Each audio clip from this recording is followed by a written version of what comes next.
Yadadri భువనగిరిలోని SC హాస్టల్లో హత్యకు గురైన భవ్య వైష్ణవిల రౌండ్ టేబుల్ సమావేశంలో సోషల్ కార్యకర్త సామాజిక ఉద్యమ నేత రాములమ్మ గారు మాట్లాడుతూ ఈ దేశంలో ఇంకా కులము పనిచేస్తున్నది, అందుకే మా బిడ్డలకు మాత్రమే ఇలాంటి అన్యాయం జరుగుతున్నది, జరిగినా కూడా ఎవరూ పట్టించుకోకపోవడం చాలా విచారదగ్గ విషయం.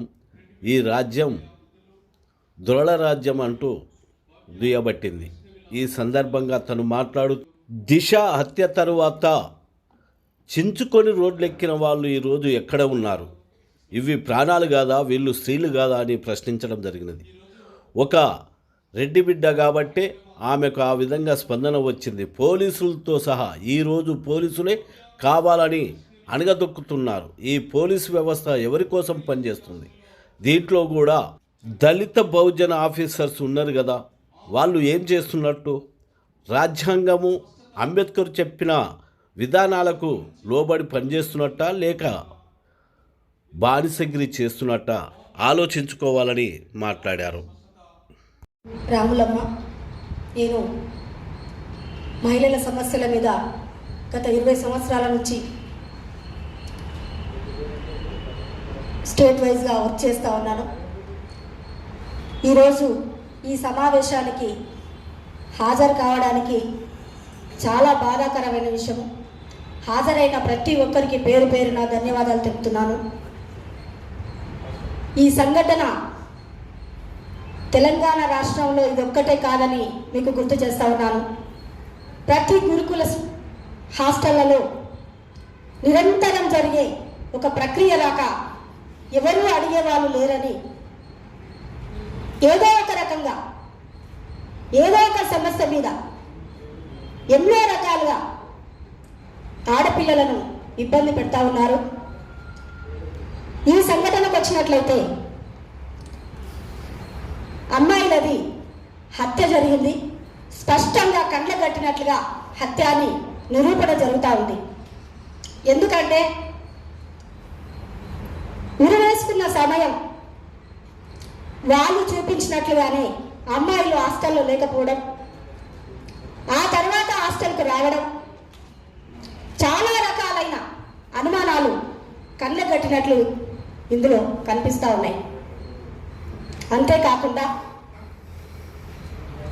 అమ్మాయిలు రాసిన లెటర్లో కూడా పదే పదే శైలజారెడ్డి పేరు మెన్షన్ చేయడం అనేది కూడా మనకు అది నిజానికి దగ్గరగా ఉందని చెప్పేసి ఈ సందర్భంగా మీకు గుర్తు చేస్తా ఉన్నాను. చాలా విషయాల్లో మనం పరిగణలోకి తీసుకున్నట్లయితే ప్రియాంక రెడ్డి విషయం మనం ఈ సందర్భంగా గుర్తు చేసుకోవాలి. ఆమెను హత్య చేసిన తక్షణమే 4 అమాయకులను ఎన్కౌంటర్ చేసి చంపేయడం జరిగింది. అంటే ఒక రెడ్డికి జరిగితే ప్రభుత్వం స్పందించిన తీరు ఒకసారి మనం గమనించాలి. ఈ అమ్మాయిలకు ఎందుకు అదే న్యాయం జరగలేకపోతా ఉంది? గతంలో టీఆర్ఎస్ ప్రభుత్వం 9 సంవత్సరాల కాలంలో పుట్టిన బిడ్డ నుంచి చనిపోయే ముదుసలి వరకు మనకు న్యాయం చేయలేదనే కాంగ్రెస్ పార్టీకి మనం ఓట్లేసి గెలిపించడం జరిగింది. ఆ గెలిపించిన తీరులో వీళ్ళు కూడా రెడ్డిలే కావడమనా? అందుకే మనకు న్యాయం జరగలేకపోతుందా? రెడ్డికి సంబంధించిన వాళ్ళు అగ్రవర్గాల వాళ్ళు మాత్రం పదవుల్లో ఉంటే షెడ్యూల్ తెగల వాళ్ళకు న్యాయం జరగదా? ఒక్కసారి డబ్బున్న వారికి ఒక న్యాయము, డబ్బు లేని వారికి ఒక న్యాయం జరుగుతూ ఉందా? ఇందుకేనా పాలకులను మనం ప్రత్యక్షంగా ఎంపిక చేసుకోవడం జరుగుతూ ఉంది? ఎక్కడ న్యాయం జరగలేకపోతే మనం ఎవరిని అడగాలి? ఎవరికో మొరపెట్టుకోవాలి? ప్రతి ఎస్సీ హాస్టళ్లలో ఏదో ఒక రకంగా బట్టలు మంచి వేసుకుంటే ఓర్వలేరు, సరి అయిన తిండి వీళ్ళకు దొరుకుతుందంటే ఓర్వలేరు. పోతున్నారు. ఇంత దారుణంగా ఎందుకు జరుగుతూ ఉందో ఒక్కసారి మీ అందరి దృష్టికి తీసుకొస్తా ఉన్నాను. అంతేకాకుండా న్యాయం జరిగేది దేవుడు ఎరుగు. కనీసం మీడియా వాళ్ళకు కూడా మా బాధ అర్థం కావట్లేదా? ఆ పిల్లల ఆవేదన, ఆ పిల్లల తల్లిదండ్రుల ఆవేదన కనీసం చూపించలేకపోతున్నారనే బాధ తప్ప ఇంకో కారణం లేదని చెప్పేసి ఈ సందర్భంగా మీకు గుర్తు చేస్తా ఉన్నాను. ఒక్కటి, కుమారి హోటల్ గురించి ఎంత ప్రచారం జరిగింది మీరు ఈ సందర్భంలో ఈ మధ్య కాలంలో మీరు చూశారు. ఒక సీఎం ఒక హోటల్ గురించి అంతలా మాట్లాడిన సీఎం ఈ అమ్మాయిల జీవితం గురించి ఒక్క క్షణం మాట్లాడలేకపోతున్నారే అనే బాధ. ఎందుకు ఇంత వివక్షతగా చూస్తున్నారు మమ్మల్ని? ఆడపిల్లలనా, లేకపోతే దళితులనా, లేకపోతే వీళ్ళకు బతుకులేరు లేదనా?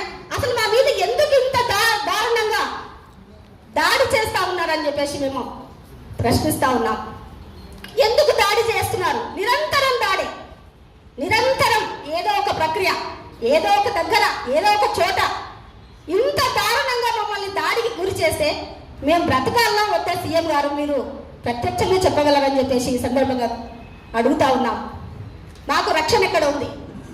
మీరు కూడా మాట్లాడలేకపోయింది ఇప్పటి వరకు కూడా. 15 రోజులు జరుగుతూ ఉన్నా మీరు దీని మీద స్పందించకపోవడం అనేది మా పట్ల వివక్షత చూపిస్తున్నారని చెప్పేసి మేము మీకు గుర్తు చేస్తూ ఉన్నాం. ఎక్కడ న్యాయం జరుగుతుందో చెప్పండి, అక్కడికే వెళ్ళి కూర్చుంటాం. ఎక్కడ మాకు రక్షణ ఉందో చెప్పండి, మేము అక్కడనే పోయి మాట్లాడతాం. మీ దగ్గర న్యాయం లేకపోతే ఇంకా ఎవరు మాకు న్యాయం చేస్తారు? ఎవరిని పోయి అడగాలి? 15 రోజుల నుంచి తల్లిదండ్రులు కంటికి కునుకు లేకుండా బాధపడతా ఉంటే ఒక్కరు కూడా స్పందించకపోవడం అనేది చాలా బాధాకరమైన విషయం. ఒక సీఎం పదవిలో ఒకవేళ దళితులే కాల కూర్చొని ఉంటే మాకు న్యాయం జరిగేదేమో. రెడ్డిలు కాబట్టి, అగ్రవర్ణాలు కాబట్టి, దొరలు కాబట్టి మా మీద ఇంత దారుణంగా దాడి చేస్తా ఉన్నారని. కానీ గుర్తుంచుకోండి, ఏదో ఒక రోజు మా రోజులు కూడా వస్తాయి. ఆ రోజు మీరు ఏమీ చేయలేరు. ఇంకా తిరుగుబాటు అనేది ఒక్కసారి కాదు. తిరుగుబాటు జరిగితే మాత్రం చాలా ఘోరమైన పరిణామాలను ఎదుర్కోవాల్సి వస్తుంది. దయచేసి ఒక్కసారి ఆలోచన చేయండి. ఈ అమ్మాయిల విషయానికి వస్తే ప్రాథమిక విచారణ అసలు జరగనే లేదు. ఉరివేసుకున్న సమయంలో ఫోటోలు తీయాలి. ఆ విచారణ కూడా జరగకుండా వాళ్ళను తల్లిదండ్రులకు కనీసం చూసే లేకుండా, అసలు చూడడానికి కూడా లేకుండా పోస్ట్ మార్టంకు పంపడం అనేది మరి దుర్మార్గమైన విషయము. అది అలా ఎలా జరుగుతుందో కూడా తెలియదు. ఇదే కాదు, అదే హాస్టల్లో ఇంతకన్నా బలమైన కారణాలు ఏవో ఉండాలి. ఆ బలమైన కారణాలు ఈ అమ్మాయిలు బయటపెడతారనే ఉద్దేశంతో వీళ్ళను చంపబోయబడ్డారు. చంపి వీళ్ళు ఆత్మహత్యగా చిత్రీకరించారే తప్ప వేరే కారణం లేవు. ఈ అమ్మాయిలు ప్రతి ఒక్క అంశాన్ని ప్రతిఘటిస్తున్నారు. ప్రతిరోజు నిరంతరం మాట్లాడుతున్నారు. బయటికి వెళ్ళిన తర్వాత ఇక్కడ జరిగే విషయాలన్నీ బయట పెట్టారనే భయంతో ఈ అమ్మాయిలను హత్య చేయించారు. చేశారు. ఖచ్చితంగా ఇది హత్యే, ఆత్మహత్య ఏమాత్రం కాదని చెప్పేసి ఈ సందర్భంగా గుర్తు చేస్తా ఉన్నాను. దానికి కారణాలు వాళ్ళ ఒంటి మీద ఉన్న ప్రతి ఒక్కటి ప్రత్యక్షంగా ఘాట్లు, పళ్ళతో కొరికినవి ఘాట్లు కూడా ఇందులో ఉన్నాయి.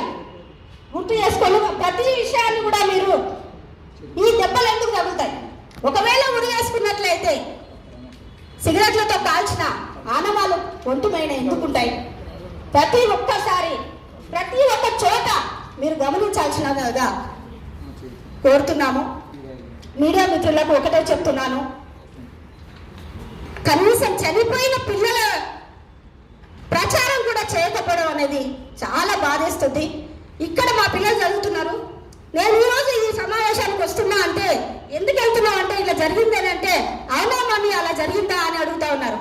అంటే మా పిల్లలు చదువుతున్నారు, ఆల్రెడీ ఎంబీఏ చేసిన పిల్లలు. ఆ పిల్లలకు కూడా ఈ సంఘటన తెలియలేదు అంటే మీడియా మిత్రులకు ఏమనాలో నాకు తెలియట్లేదు. దయచేసి మిమ్మల్ని తప్పు పట్టడానికి కాదు, మీరు మాత్రమే ప్రతి ఒక్క అంశాన్ని బయట పెట్టగలిగితే ఇలాంటివి ఎన్నో సంఘటనలు బయటకు వచ్చి ఈ మారుమూల గ్రామాలలో ఉన్న పరిస్థితి ఒక్కసారి ఆలోచన చేయండి. వాళ్ళకి ఎలా తెలుస్తుంది? వేరే గురుకుల హాస్టల్లో చదివిన పిల్లల గురించి వేరే వాళ్ళకి ఎలా తెలుస్తుంది? మీరే కదా ప్రచారం చేయాల్సింది, మీరే కదా చెప్పాల్సింది, మీరే కదా నిజాన్ని చూపించాల్సింది. దయచేసి మీరు తప్పుగా భావించకుండా ప్రతి అంశాన్ని నిజాన్ని బయట పెట్టండి, నిజమే మాత్రమే చెప్పండి. మా కోసం మీరేం ఫైట్ చేయాల్సిన అవసరం లేదు. ఏదో చిన్నగా ఎక్కడో ఒక దగ్గర నిజం బయట పెట్టగలిగితే వాళ్ళ తల్లిదండ్రులకు ఎంతో కొంత మీరు సహాయం చేసిన వాళ్ళు అవుతారు. దయచేసి ఇదొకటి దృష్టిలో పెట్టుకోవాలని చెప్పేసి కోరుతా ఉన్నాను.